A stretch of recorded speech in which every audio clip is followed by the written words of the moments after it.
If I had a penny for every time I played a mid-range game by a French developer about a bearded dude with magic powers in a gloomy historical setting who fights monsters in some way related to their magic powers, with a heavily emphasized central moral dilemma that on examination isn't much of a dilemma at all, I'd have 2 pennies. One with Banisher's Ghosts of New Eden written on it, and the other reading Vampire. And I'd like to break down these moral dilemmas a bit and figure out why they don't work for me. The moral dilemma is red meat for the choices matter style of game. As discussed in my old EP about the eternal fascists versus nutters conflict, video games have long grown out of the infamous and Fable era of moral choice, meaning having to decide between being a wonderful selfless saint or taciturn super Hitler. These days, the choices matter format is most fond of nuanced no right answer moral dilemmas where both options have their pros and cons. Why? Because they're a hell of a lot more interesting, that's why. If you have to pick which party to favour and which to screw over, then your choice has to come down to your personal interpretations and biases. You have to engage with the plot and the characters.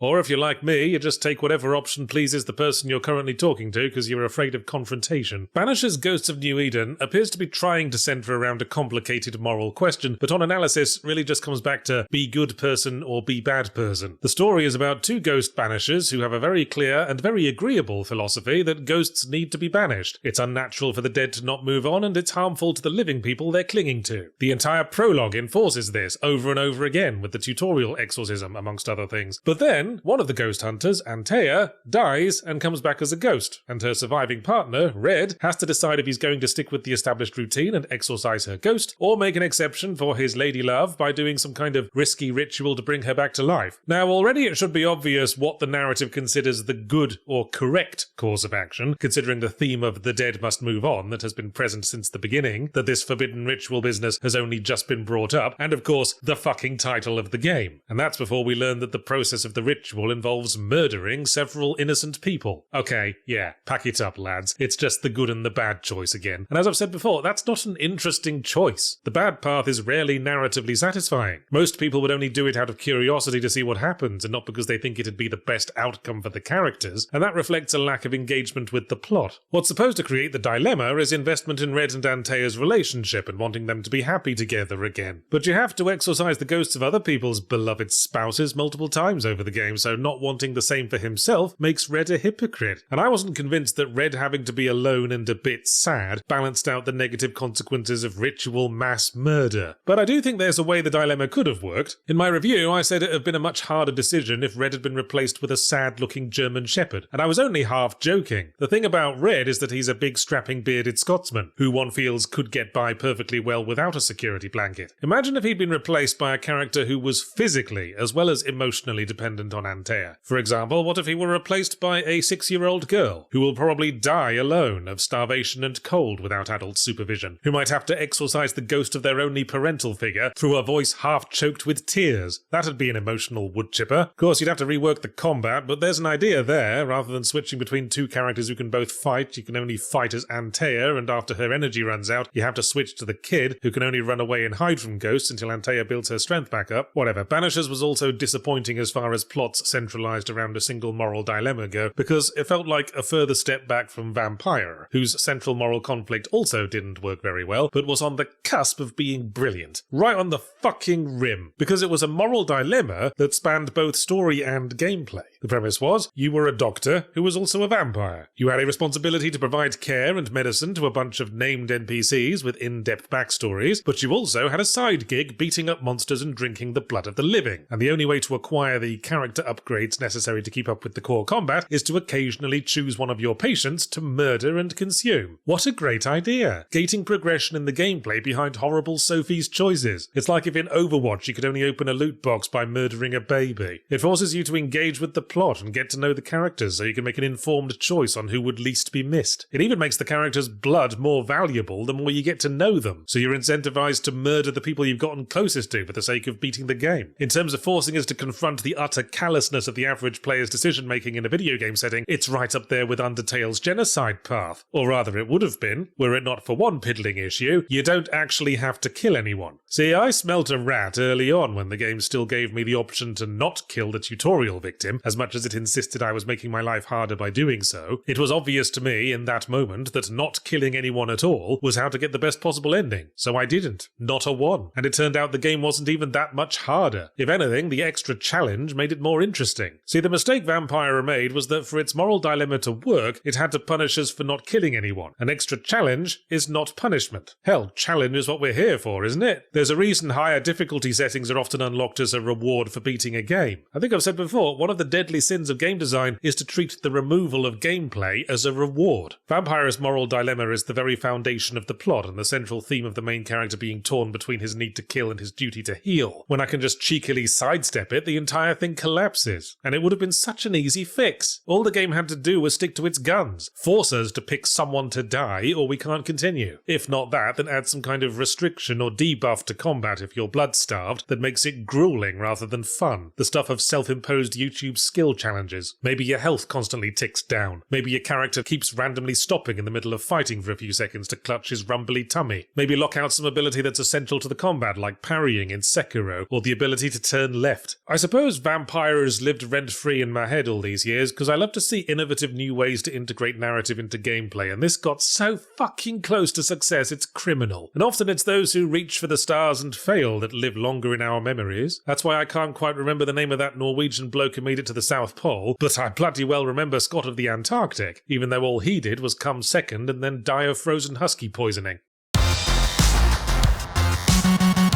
If you've been waiting your whole life for the ultimate asteroid mining simulator, then you're in luck. Delta V Rings of Saturn is here, and it's a game that understands the importance of science in science fiction. The physics-based mining sim drops you in a world where every action has a reaction. Precision spaceflight means a mistimed thruster burst could lead to major ship damage, or your hold barfing up all your precious minerals. Will you unravel the mystery of the rings, or just spend your time getting rich? Because while money can't buy you everything, it can buy a ton of cool things like fission reactors, experienced crew members, or pogs. Delta V Rings of Saturn may or may not contain 90s era schoolyard games. Please consult a doctor if you remember pogs, as you are old now. Delta V Rings of Saturn is available now, so head on over to its Steam page today.